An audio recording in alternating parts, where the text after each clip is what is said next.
Black ട്രൂത്തിലേക്ക് സ്വാഗതം. കറുത്ത സത്യങ്ങൾ കേൾക്കാൻ ഞങ്ങളെല്ലാവരെയും ക്ഷണിക്കുന്നു. പത്മനാഭസ്വാമി ക്ഷേത്രത്തിലെ മുറജവത്തിന് ബ്രാഹ്മണർക്ക് പുശാലായ ശാപ്പാടിനു പുറമെ കനത്ത ദക്ഷിണയും നിരവധി ഉപഹാരങ്ങളും നൽകുന്ന പതിവുണ്ടായിരുന്നു. ലക്ഷദീപത്തിന് തൊട്ടടുത്ത ദിവസമാണ് കയ്യും കണക്കുമില്ലാത്തവണ്ണം ദക്ഷിണ നൽകുന്നത്. വാദ്യന്മാർക്ക് പല ദക്ഷിണകൾക്കും പുറമെ ഓണപ്പുടവയും നൽകും. 1001 പണം ഒരു പട്ടുകിഴിയിലാക്കി ദക്ഷിണയായി നൽകും. വാദ്യന്മാർക്ക് 4 പാവുമുണ്ട്. കൗണി, സ്വർണമോതിരം, ചകലാസ് എന്നിവ നൽകും.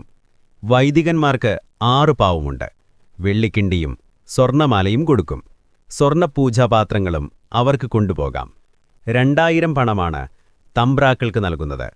തമ്പ്രാക്കൾ താമസിക്കുന്ന കരിപ്പുക്കോയിക്കൽ മഹാരാജാവ് നേരിട്ടെത്തിയാണ് ദക്ഷിണ കൊടുക്കുന്നത്. രാജാവ് വരുമ്പോൾ തമ്പ്രാക്കൾ അവണപ്പലകയിലിരിക്കുകയേ ഉള്ളൂ, എണിക്കുകയില്ല. രാജാവല്ലല്ലോ, തമ്പ്രാക്കളല്ലേ വലുത്. തമ്പ്രാക്കൾ കൈകൊണ്ട് ദക്ഷിണ സ്വീകരിക്കുകയുമില്ല. തിരുമുൽക്കാഴ്ച പോലെ പാദത്തിൽ വച്ചുകൊടുക്കണം. എന്നിട്ട് തമ്പ്രാക്കളെ പ്രദക്ഷിണം വച്ച് നമസ്കരിക്കുകയാണ് വഴക്കം. അപ്പോൾ തമ്പ്രാക്കൾ മഹാരാജാവിനെ അനുഗ്രഹിക്കും. മാലയും മോതിരവും സാൽവയുമെല്ലാം വേറെയും കൊടുക്കും. തെക്കേടത്ത് ഭട്ടതിരി, പന്തി വിചാരിപ്പുകാർ തുടങ്ങിയവർക്ക് വീരശൃംഖലകളും മോതിരങ്ങളും സമ്മാനമായി കൊടുക്കും.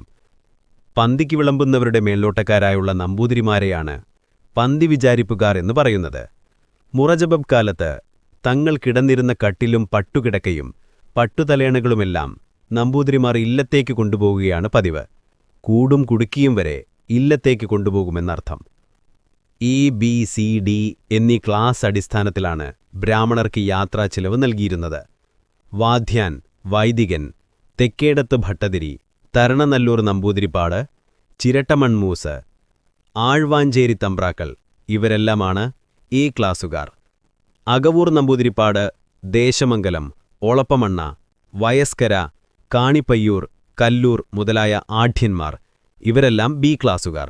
മറ്റെല്ലാവരും സാധാരണ നമ്പൂതിരിമാർ. അവർ D ക്ലാസുകാർ.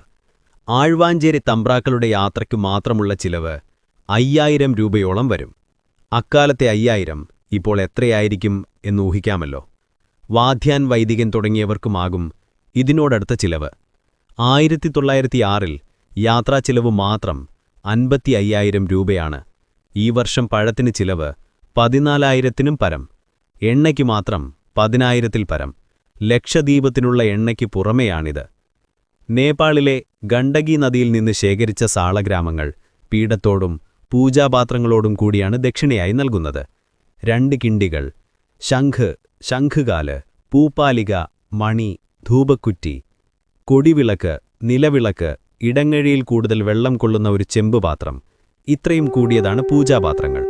ഇതിനു മാത്രം 1906 ചിലവ് 11,250 രൂപയായിരുന്നു.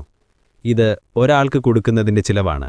അക്കൊള്ളത്തെ മൊത്തം മുറജപ ചിലവ് 4,25,000-നും മേൽ രൂപയായിരുന്നു.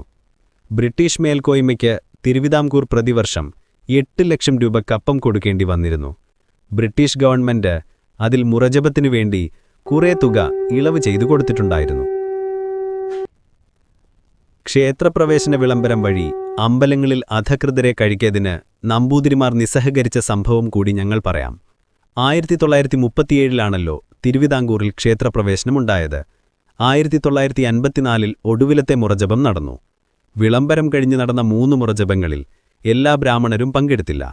1942, 1948, 1954 എന്നീ മുറജപങ്ങൾക്ക് തൃശൂർ വാദ്യാനും ഏതാനും വൈദികനും ചില നമ്പൂതിരിമാരും പങ്കെടുത്തില്ല. കാരണം ക്ഷേത്രപ്രവേശനം തന്നെ. അവർണർ തീണ്ടി അയിത്തമാക്കിയ ക്ഷേത്രസന്നിധിയിലേക്ക് തങ്ങളെങ്ങനെ വരുമെന്നാണ് അവർ ചോദിച്ചത്. ഭരണകാലത്ത് ഏറ്റവും കൂടുതൽ മുറജപം നടത്തിയ ശ്രീമൂലം തിരുനാൾ മഹാരാജാവിന്റെ നല്ല കാലത്തോടെ തങ്ങളുടെ കാലവും അവസാനിച്ചുവെന്നാണ് അവർ വിശ്വസിച്ചത്. ശ്രീമൂലം തിരുനാൾ 7 മുറജപങ്ങളാണ് നടത്തിയത്. ചുമ്മാതെയാണോ മുറജപത്തെ കീർത്തിച്ചുകൊണ്ട് ഓരോ മഹാരാജാവിന്റെ വാഴ്ചക്കാലത്തും അജ്ഞാതരായ കവികൾ കവിതകൾ എഴുതിയത്? തിരുവിതാംകൂർ ബാലരാമവർമ്മൻ എന്ന പേരിൽ ഒരു കവി ഇങ്ങനെയാണ് പാടിയത്. ദിനം തോറും പനസച്ചുള മർദ്ദനം ചെയ്തുടൻ കനിവോടങ്ങുവച്ച പ്രഥമനും വിളമ്പും കുറുക്കുപുളിശ്ശേരി വക്രമെന്നിയെ കൊണ്ടുവിളമ്പുന്ന മോരു കാച്ചി കുറുക്കിയതിൽ നല്ല ജീരകം പൊടിച്ചിട്ടു മനോഹരം ആരണർ കൊണ്ടുവന്നിഹ പന്തിയിൽ പാരാതെ വിളമ്പിയിടുന്നു നിത്യവും.